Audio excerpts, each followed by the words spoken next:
할렐루야. 오늘 월요일 아침 기도의 본문 말씀은 창세기 3장 22절부터 4장 15절까지 있는 말씀입니다. 창세기 3장 1절부터 1절부터 3장 1절부터 15절까지는 아담과 하와가 사단의 게임에 빠져서 죄를 범하고 타락하는 내용이 기록되어져 있죠. 그리고 타락한 이후에 이제 그들에게 많은 형벌이 임하고 땅도 저주를 받고 재앙이 이 땅에 임하게 되는 죄의 결과를 대해서 살펴보았는데 거기 그치지 아니하고 오늘 하나님께서 또 매정하게 아담과 하와를 에덴 동산에서 쫓아냅니다.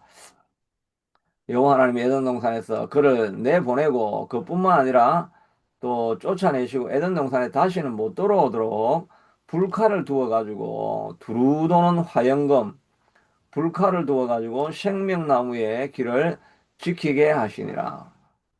옛날 번역에는 화염검인데 이게는 불칼이라고 이제 이렇게 되는 거예요. 화염, 불이 나는 칼을 딱 두어가지고 아무도 에덴 동산을 못 들어오게 딱 지키니까 우리가 보기에 야 하나님께서 불을 내릴 때 그 정도 땅을 저주하고 여자에게는 임신하는 고통 또 어, 남편은 아내를 지배하려고 하고 아내는 또 남편을 사모한다는 말은 그게 경쟁한다는 이런 의미에 가깝습니다. 그러니까 남편과 아내가 또 서로 그렇게 보기에 좋았는데 서로 다투게도 만들고 땅은 저주를 받아서 은근키를 내고 남자는 또 열심히 땀을 흘려야 살아갈 수 있을 만큼 이렇게 고통을 가중하게 하셨는데 거기에 더해 가지고 다시는 또 에덴 성산에 들어오지 못하도록 쫓아내신다. 이렇게 하니까 하나님 이건 너무 심하게 벌어주시는 게 아닌가 할 수 있는데, 사실은 이게, 에덴 동산에 못 쫓아낸 게 우리에게 복이 되죠. 왜냐하면은, 죄된 상태에서, 그 죄를 짓고 있는 죄인의 상태에서 생명나무를 먹으면 영생을 하게 되거든요. 그러니까 죄인이 영생을 하면 죽을 때까지 구원도 없고,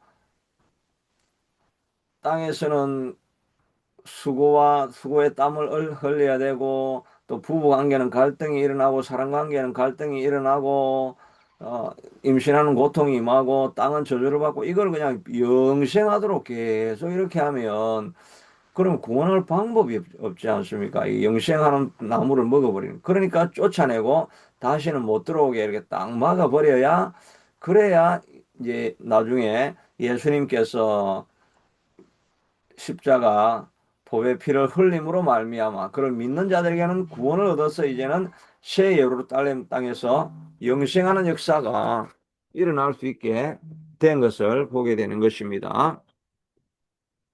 그러므로 오히려 하나님께서 기도를 듣지 아니하시고 이 아담과 하와를 쫓아내시는 것이 아담과 하와에게는 정말 좋은 축복이 된 것입니다. 그리고 하나님께서 쫓아내신 대신에 무참하게 우리를 버려버리는 것이 아니라 이들을 이제 구원할 방법을 만드는 것이 쫓아내는 것입니다. 문을 딱 닫아버려서 스스로 영생하도록 해서 구원이 없는 삶을 영속하는 것을 막아버리고 오히려 예수님의 쫓아내고 고통스럽게 살아가게 하지만 예수님을 보내주셔가지고 보배 피를 흘려서 믿으면 구원을 얻는 그런 길을 만들어 주시게 된 것입니다. 때로는 우리가 기도할 때 하나님께서 기도 응답을 하지 않으시는 것 같습니다. 막 기도를 하면서 생명나무를 내가 먹게 해달라고 그 좋은 걸 왜 안 먹게 안 해주시냐고 기도를 하는데 하나님이 응답을 안 해주십니다.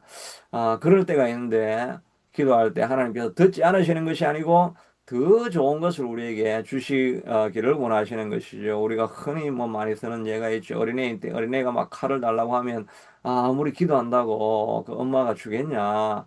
마찬가지로 하나님께서 칼을 주는 것이 최선이 아니니까 칼을 주지 않는 것입니다. 우리가 기도할 때 생명나무를 원하고 에덴 동산에 들어가기를 원합니다. 나를 다시 넣어주셔요. 아무리 해도 그것이 최선이 아니기 때문에 하나님께서 넣지 않으시는 것입니다. 바울도 몸에 사단의 가시가 있다고 했죠. 그게 그 이제 뭡니까? 갑자기 쓰러지는 거, 간질이라고도 하고 또 등에 뭐 고추 같은 것이 이렇게 있어서 보기에도 별로 좋지 않게 아니했다. 뭐 그런 말도 있고, 눈에 안절이 너무 심해가지고 눈이 너무 고통스럽고 이런 것 하여튼 뭔지는 모르지만 그런 질병이 있었는데 하나님 앞에 간절히 기도하면서 하나님, 내가 이것이 고쳐져야 사역을 잘할 수 있지 않겠습니까? 내가 이거 고쳐주는 것도 뭐 나를 위해서 고쳐달라고 합니까? 좀 더 사역을 효율적으로 하려고, 또 눈이 이렇게 만약에 안 좋았다고 하면은 그 편지도 쓰고 이래야 되는데 내가 쓰지도 못하고 그 내가 항상 대피를 하게 만들고 이러니까 너무 불편하지 않습니까? 제가 저를 위해서 구하는 것이 아니라 하나님의 영광을 위해서 내가 구하는 거니까 뭐 허리가 펴지든지, 또 사람들이 나를 보면서 저 예수 믿는 그 사도라고 하는 사람이 등에 곱추가 저게 뭐야? 자기가 저주를 받고 살아가면서 복음을 어떻게 전한다는 말이야? 만약에 곱추가 그의 문제였거나 또 간질이 뭐 문제였거나 이렇게 한다면은 복음 전하다가 쓰러지고 이러면은 어떻게 되겠습니까? 이러면서 우리가 최고의 것을 달라고 하는데 하나님께서 들어주시지 않으시죠. 오히려 약할 그때 만약에 바울이 그 몸까지 온전해 버리면, 그 신비한 경험을 했다가 몸까지 온전하면 자기가 교만할 수도 있고 기도하지 않을 수도 있고 자기 능력으로 하려고 할 수도 있고, 이렇게 하니까 하나님께서 때로는 기도를 듣지 않는 것이 최선의 복이다 는 것을 알 수가 있죠. 예수님도 십자가를 지시려고 할 때 하나님 이 잔이 피해가게 해주십시오라고 하면서, 만약에 하나님께서 그 기도를 들어주셨다고 한다면 온 인류가 구원 얻을 수 있는 방법이 없는 것입니다. 그래서 때로는 하나님께서 우리의 기도를 듣지 않으시는 것이 우리에게 최선인 것인 줄로 알고, 기도를 하는데도 그래도 바울이 기도했던 것처럼 기도는 우리가 해야 되겠죠. 그래서 기도를 하는데 하나님께서 변화를 일으켜주지 않는 것은 이것으로 오히려 감사함으로 연약함을 가지고 살아가라. 가난하긴 가난한데 아무리 기도해도 하나님께서 물질을 안 주신다. 그럴 때는 뭐 하나님 앞에 섭섭하다 이렇게 할 것이 아니라, 하나님께서 연약하니까 늘 하나님 의지하라고, 이런 기도는 안 들어주시는구나 하고 있는 그 자리에서 감사하면서, 그 자리에서 연약함을 가지고 하나님 앞에 늘 기도하면서 어, 그 하나님의 사역을 감당하는 것이 필요하죠. 그 리고렌이라는 사람 목회자 있죠. LA에 그 유명한 셰들백 교회 목사님이 계시죠. 뭐 목적이 이끄는 삶, 그게 2천만 부, 3천만 부나 이렇게 팔렸죠. 그러니까 거의 뭐 엄청나게 하여튼 전 세계적으로 팔린 책을 적었던 분이 목적이 이끄는 삶이라고 하고, 그분이 셰들백 교회를 인도하고 있지 않습니까? 그 셰들백 교회 그 목사님은 설교할 때 항상 그 부목사가 설교할 때 대기하고 있습니다. 왜냐하면 그 어릴 때부터 간질병하고, 간질병도 있고 또 하여튼 무슨 다른 질병이 있는데, 그 어떤 때는 갑자기 그냥 간지를 일으켜가지고 쓰러지게 됩니다. 그러니까 항상 설교할 때, 설교하러 강단에 올라가기 전에 기절해 버리면 설교를 못 하게 되니까 부목사 항상 설교할 준비를 가지고 옆에 같이 있는 것입니다. 그 하나님께서는 그 유명하게 쓰이고 계시는 그 목사님을 좀 건강하게 해주시고 또 복을 주시고 질병도 치유해 주시고 이렇게 하면 되는데, 그것은 마치 사단의 가시처럼 그것이 있기 때문에 늘 하나님 앞에 의지하고 하나님 나를 지켜달라고 기도하고 긴장감 가운데 살아갈 수밖에 없죠. 또 하나는 이제 미국의 그 또 유명한 교회가 하나 있었는데, 그분도 아주 그 크게 쓰임을 받아가지고 굉장히 유명했었죠. 근데 말년에 그가 또 스캔들이 일어나가지고, 그분은 마지막이 좀 안 좋은 것으로 끝나게 되죠. 그분에게는 사단의 가시가 없었던 거죠. 그러니까 너무나 건강하게 해주니까 받은 은혜가 많으니까 마지막에는 말로가 좋지 않은 그런 결과가 일어날 수 있다고 생각해 보면, 이 리고랭 목사가 가지고 있는 오히려 가시가 그의 유명세에도 불구하고 그를 지켜준 것이라고도 할 수 있지 않습니까? 때로는 우리가 하나님 앞에 기도하면서 생명나무를 먹고 싶고 에덴 동산에 돌아가고 싶고 그래도 하나님께서 막으시는 것은 더 좋은 하나님의 계획이 있으시는 것이다 라는 생각을 가지고 섭섭한 마음이 아니라 주어진 것에 감사하면서 그것을 때문에 연약함 때문에 하나님 앞에 더욱더 가까이 갈 수 있는 그런 우리가 되어야 할 줄로 믿습니다. 그래서 때로는 우리가 건강을 구하고 또 복을 구해도 하나님이 길을 열어주지 않으실 때가 있습니다. 그리고 나서 이제 4장 1절에 보니까 아담이 그의 아내와 동침함에 하와가 임신하여 가인을 낳고 이렇게 했는데, 그 에덴 동산에 있을 때는 그러면, 그, 임신하가 애를 낳을 때 고통도 없었는가? 그런 생각을 우리가 해볼 수 있기도 한데, 이 에덴 동산에 있을 때도 사실은 그 임신을 할 수가 있었습니다. 애를 낳을 수가 있습니다. 왜냐하면 내가 생육하고 번성하라고 했으니까 원래부터 제 결과로 그 애를 낳는 게 아니고 원래부터 애를 낳을 수 있었는데 그 임신하기 전에 아마 쫓겨난 것 같습니다. 그래서 임신을 하는데 그 고통이 더 심하리라. 그 당시에도 임신할 때 고통이 있을 수가 있었는데 3장 16절에 보면 여자에게 이르시되 내가 임신하는 고통을 크게 더하겠다고 했으니까 에덴 동산에 있을 때도 잉태하고 출산할 때 아마 고통은 있었으리라 이렇게 생각이 됩니다. 여하튼 이제 에덴 동산 밖으로 나와가지고 애를 낳았는데 첫째 아들이 가인이고 둘째 아들이 아벨입니다. 우리가 많이 궁금해하는 것이 이게 제물을 드렸는데 어, 그 아벨은 그 기름을 드렸더니 여호와께서 아벨과 그의 제물은 받으셨으나 가인과 그의 제물은 받지 아니하신지라 가인이 몹시 분하여 안색이 변하였다라고 이렇게 말하고 있습니다. 그래서 우리가 왜 아벨의 제사는 받았고 그 가인의 제사는 받지 않았는가 이런 걸 우리가 궁금해할 수도 있는데 그러니까 우리가 아벨은 양고기를 드렸고 가인은 공물을 들였으니까 하나님께서 받지 않으셨다.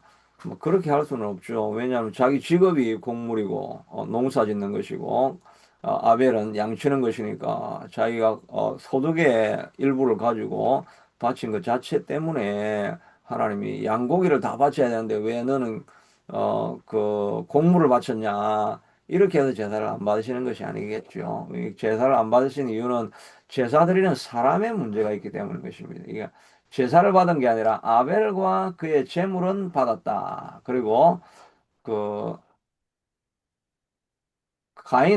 가인과 그 제물은 받지 아니하신지라 이렇게 말하고 있습니다.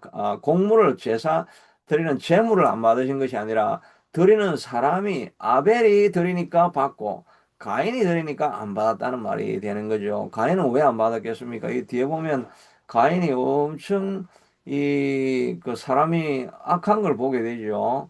몹시 분하여 제사를 안 받았다고 하니까 안 받았으면 어떻게 해야 되까 하나님 내 재물에 뭐가 문제가 있습니까? 내 예배에는 왜 하나님의 은혜가 임하지 않습니까? 하면서 자기의 가슴을 치면서 내가 뭔 허물이 있는가 이걸 돌아보면서 자기를 돌아봐야 되는데 아유 제사를 안 받으니까 하나님 앞에 화를 벌컥 내고 막 안색이 변해가지고 우락부락 해가지고 왜 하나님이 도대체 나를 안 받으시냐?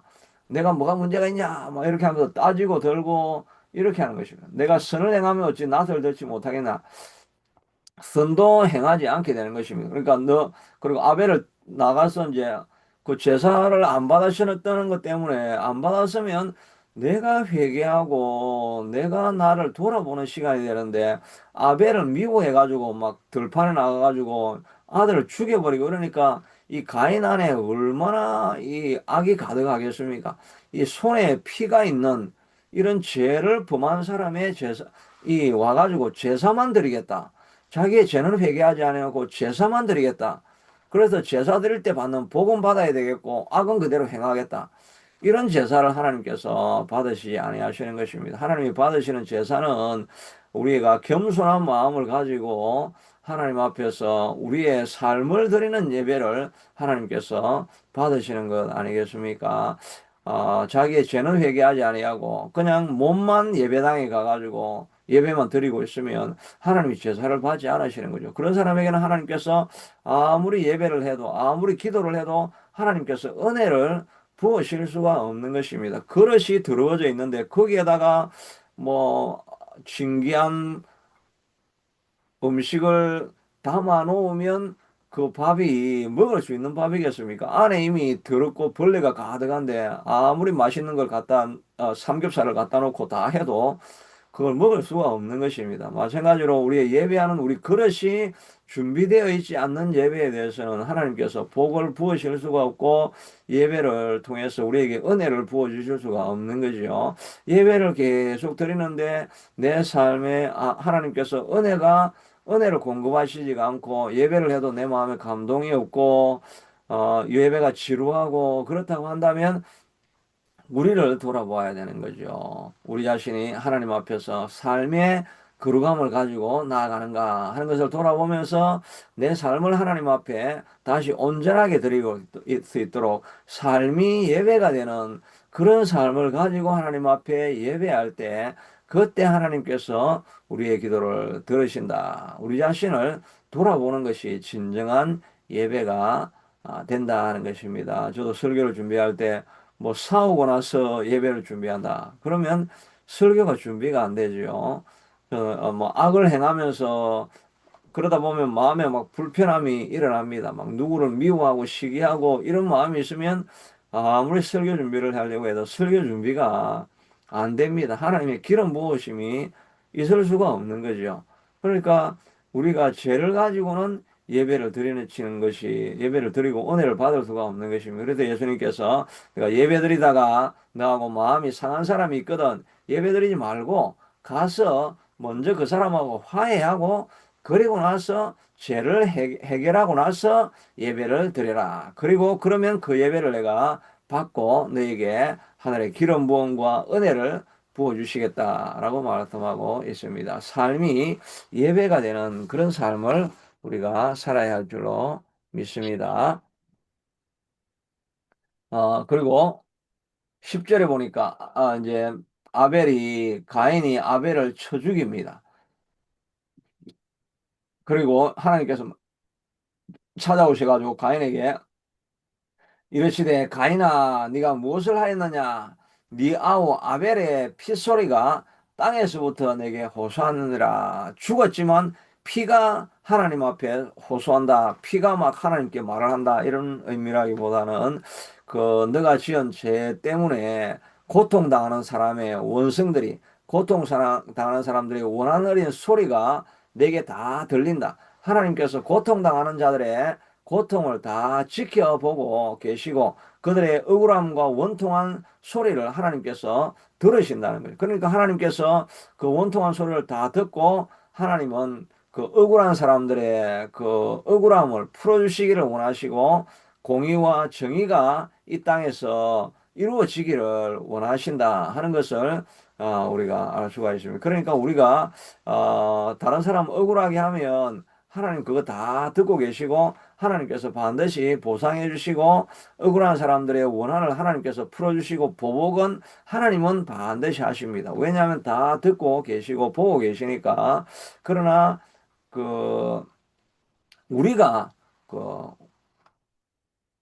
원수들에게 대적하고 우리가 직접 그 사적 제재를 가하는 것, 사적 그 보복을 하는 것 이런 것은 하나님께서는 원하시지 않으시죠. 너희가 보복하지 말고 그 어, 오히려 은혜를 베풀어서 그 원수의 머리에 숯을 지고 가게 해라 이렇게 하나님께서 말씀하시면서 우리가 보복은 하지 말라고 이렇게 말씀하시고 그러나 하나님께서 이렇게 억울한 땅의 소리가 여기에서 들리니까 이 땅에서 너희가 정의를 실현할 수 있는 그런 도구가 되라고 하나님께서 우리에게 그런 사명을 주시고 있는 것입니다. 오늘날도 보면 이 땅에 얼마나 불의와 그 억울함의 불의 속에서 고통하는 백성들이 많습니까? 우리 한국 사회는 이제는 많이 민주화되고 이렇게 해서 이제 억울한 사람들을 얻게 하려고 뭔가 억울한 사람들이 있으면 다 고소를 하고 뭐 이렇게 해가지고 억울하지 않게 하려고 법적인 제재를 다 하고 선진국에는 진짜 우리 카나다도 뭐 수가 엄청 많죠. 뭐 조금만 하면 수하다 이래가지고 정의와 공의를 실현하려고 합니다. 정의와 공의가 실현되는 땅이 카나다가 되었고 한국이 되었지 않습니까? 그러나 제3세계나 이렇게 가난한 데는 그냥 억울하게 인신매매를 당하기도 하고 폭력을 당하기도 하고 노예 취급을 받기도 하고 막 사람이 팔려가고 이런 일들이 뭐 비일비재하게 엄청나게 많이 일어나고 있죠. 그런 것을 그런 사람들의 고통당하는 사람들의 소리가 하나님이 다 듣고 계신다는 것입니다. 그리고 우리에게 사명을 주셔가지고 이런 불의한 일들이 일어나는 땅에서 너희가 정의와 공의를 행하라고 하나님께서 말씀해 주시고 있습니다. 이사야서 1장 16절에도 보니까 하나님께서 우리에게 부탁하시기를 너희 스스로 죄를 씻으며 스스로 깨끗하게 하여 내 목전에서 너희 악한 행실을 버리고 악행을 거치고 선행을 행하며 정의를 구하며 학대받는 자를 도와주며 고아를 위하여 신원하며 과부를 위하여 변호하라. 이 고아를 위해서 대신해서 원한을 풀어주고 과부의 억울함에 대해서 너희가 변호하고 또 학대받는 자를 도와주고 사회 정의를 구하여라. 그렇게 해야, 이렇게 해야 내가 예배를 받으시겠다 하는 것입니다. 앞에서는 너희가 아무리 재물을 가져와 봐라. 내가 그 예배를 받겠느냐. 너희 손에 피를 묻히고 있는 내가 예배를 어떻게 받겠느냐라고 말하고, 오히려 너희가 이 사회 안에 일어나는 이 불의에 대해서 너희가 공의와 정의를 행하라라고 하는 그런 부탁을 하나님께서 우리에게도 그런 사명을 우리에게 준 것입니다. 미가서 6장 8절에 뭐 유명한 말씀이 있죠. 여호와께서 천천의 수양이나 만만의 강물 같은 기름을 기뻐하실까? 내 허물을 위하여 내 맏아들을 내 영혼의 죄를 위하여 내 몸에 열매를 드릴까? 그러나 내 몸의 열매 또 내 아들을 그냥 산채로 바칠까 이렇게 하는데 그런데 그렇다고 하나님이 예배와 제사를 받으시는 것이 아니고 주께서 선한 것이 무엇임을 내게 보이셨나니 여호와께서 너희에게 구하는 것은 너희가 예배하기를 원하고 내가 너희들에게 구하는 것은 무엇이냐 오직 정의를 행하며 인자를 사랑하며 겸손하게 내 하나님과 동행하는 것이 아니냐 사회 안에 그 당시에 이스라엘 사회 안에 그 정의가 실현되지 않으니까 온갖 핍박을 당하고 그 불공정, 불의 뭐 이런 것 때문에 고통을 당하는 사회였다는 것입니다. 그런 사회를 정의롭게 만들어라고 하는 그런 부탁을 하나님께서 우리에게도 해주시고 있습니다. 오늘날 하여튼 제3세계 어제도 제가 그 유튜브로 잠깐 보니까 어느 섬에 한국 땅인데 무인도에 사람들을 끌고 가가지고 거기에서 강제 노동을 시키고 그 노예하는 사람들에게 음식을 주는데 게 사료를 주더라고요. 게 사료를. 그런데 이제 그리고 나서 밤에는 들어가 가지고 잠을 자는데 발에는 도망을 못 가게 족쇄를 이렇게 하고 그리고 나서 이제 약을 먹이는데 이 정신이 몽롱하게 만드는 그 정신병 약을 먹입니다. 그러니까 이 사람들이 언어가 다 언어 능력을 잃어버리고 기억력이 없어지고 완전히 노예와 개와 짐승같이 이렇게 사는 일들이 한국에서 있었습니다. 2013년도에 일어났던 사건을 그렇게 뭐 인권제가 조금 자료를 찾아보니까 유튜브에 그런 사건이 있더라고요. 그 섬에 가가지고 한국 땅인데 무인도에서 지금도 그렇게 그게 어떻게 그러면 그 사람들이 거기에 잡혀갔냐 이렇게 하니까 심부름 센터에 가가지고 그 한 명을 잡았는데 그 17명이 거기 14명이 거기에 잡혀가가지고 강제 노역을 당하다가 7명은 죽어가지고 거기 땅에 묻어버리고 7명을 그렇게 착취하는 걸 이제 그걸 발견을 했는데 그 사람들이 어떻게 거기에 잡혀갔냐니까 심부름 센터에 사람들이 가가지고 이 사람 좀 처리해 주세요 이러면 심부름 센터에 한 명당 8천만 원 막 이렇게 받고 그 사람들을 데려가가지고 그걸 파는 것입니다. 파니까 그 사람들은 그냥 심부름센터에도 사람을 보내주고 그걸 가지고 그 저 탱크로리에 그냥 사람을 넣어가지고 무인도에 싣고 가가지고 막 약을 먹여가지고 짐승같이 해가지고 그걸 이제 자기 강제 노역을 시키는 겁니다. 그게 한국 땅에도 지금 그런 일들이 일어나고 있으니까 제3세계에는 얼마나 그런 일이 많겠습니까? 그 보이스피싱 하는 사람들도 그 자기가 하는 게 아니라 그 가가지고 감금을 시켜가지고 그 성과가 없으면 매질을 하고 고문을 하고 이러니까 어쩔 수 없이 그 보이스피싱 하는 사람들 그렇게 하는 거죠. 이런 일들이 사회에 비일비재하다는 거. 그걸 보면서 그 사람들의 피소리가 하늘에도 들리고 있고 우리에게 그런 인권이 침해되는 것을 막고 정의로운 사회를 만들어라고 하나님께서 우리에게 부탁을 하는 것입니다. 이런 사건들이 있어가지고 그래서 이런 단체가 생긴 인터내셔널 저스티스 미션이라고 하는 이런 단체가 이렇게 생겼습니다. 그래가지고 이 사람들이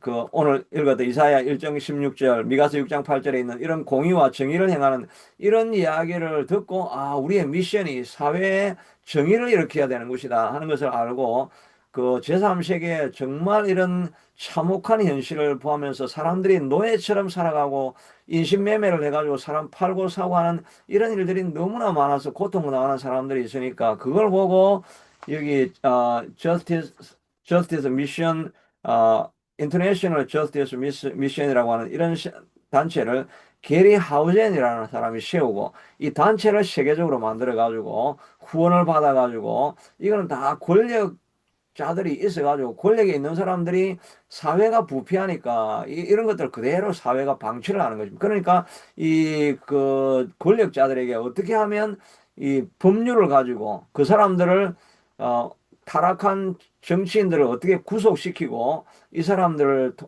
이 없애버려 가지고 정의가 실현되는 사회를 만들어 갈 것인가 하는 것을 하는 단체가 이게 이 기독교 단체 인터내셔널 저스티스 미션이라고 하는 이런 단체입니다. 그래, 우리도 이런 단체를 후원하는 것이 필요하겠죠. 그래도 그것뿐만 아니라 우리 교회 안에도 억울하고 원통함을 당하는 사람이 없도록 한 사람이 너무 고생을 해가지고 그냥 부엌에서 너무너무 억울한 일을 많이 당하고 이렇게 하면서 자기만 교회 안에도 보면 한 사람이 너무너무 고생을 하면 교회 안에 또 그런 착취가 일어나는 것이나 마찬가지입니다. 그러니까 그걸 잘 살펴봐가지고 모두가 돌아가면서 일을 할 수 있게 그런 조직도 만들어내고 하는 그런 것들이 필요하죠. 교회 있는 사람들이 많이 떠나가는 이유 중에 하나가 교회 안에 너무 고생을 하고 교회 안에 일을 너무 많이 시키고 다른 사람들이 일을 안 하고 자기만 일을 하고 이런 사람들이 마음의 상처를 받는 사람들도 얼마나 많습니까? 그런 것들도 우리가 잘 살펴보고 그래도 우리 새참빛 교회가 지금 우리 그 사례를 받아야 되실 분이 사례를 안 받으신다고 하니까 그 돈을 가지고 저희는 오늘 여기 그 돈으로 이 인터내셔널 저스티스 미션에 여기에 제가 헌금을 어느 정도 할 것입니다. 350불까지는 못하지만 오늘 그 돈을 가지고 여기에 지금 헌금을 어, 1회 지속적으로 하진 않고 1회만 이렇게 헌금을 하려고 합니다. 이건 왜냐하면 하나님께서 우리에게 주신 사명이고 또 오늘 본문의 말씀이 그렇게 말하고 있으니까 말만 하고 우리가 실천을 안 하면 안 되겠죠. 하여튼 하나님께서 이 땅의 피소리가 하나님 앞에 들리고 억울한 사람의 소리가 들리지 않게 하라고 하시니까 이 사역에 우리가 동참하고 후원을 하려고 합니다. 기도하겠습니다. 하나님 그렇습니다. 우리가 이 땅에서 아벨이 피소리가 이 땅에 들리는 일들이 있습니다. 하나님이여 주님 정말 세상에서 짐승같이 노예 취급을 받으며 사람이 팔려가고 하는 이런 사회가 있어지면 그들의 피소리를 우리에게 물어보시겠다고 하시니 하나님 우리도 이런 사회가에서 변화되어질 수 있고 공의가 임하고 또 정의가 임하고 하는 이런 일들을 우리가 우리의 손으로 이루어내는 일에도 쓰임 받을 수 있게 하시고 교회가 그런 일에도 하나님 쓰임 받는 교회가 될 수 있게 되도록 도와주시기를 간절히 원하고 소원합니다. 때로는 우리의 기도가 당장 응답이 되지 않는 것 같아도 하나님께서는 여전히 우리의 기도를 들으시는 것으로 알고 주어진 자리에서도 최선을 다할 수 있는 우리가 될 수 있게 축복하여 주옵소서. 예수님 이름으로 기도드리옵나이다. 우리 계속해서 기도하며 나아가겠습니다. 하나님 오늘 이 시간도 하나님이여 때로는 하나님께서 생명나무를 허락하지 아니하시고 에덴 동산을 물게 하지 아니하시고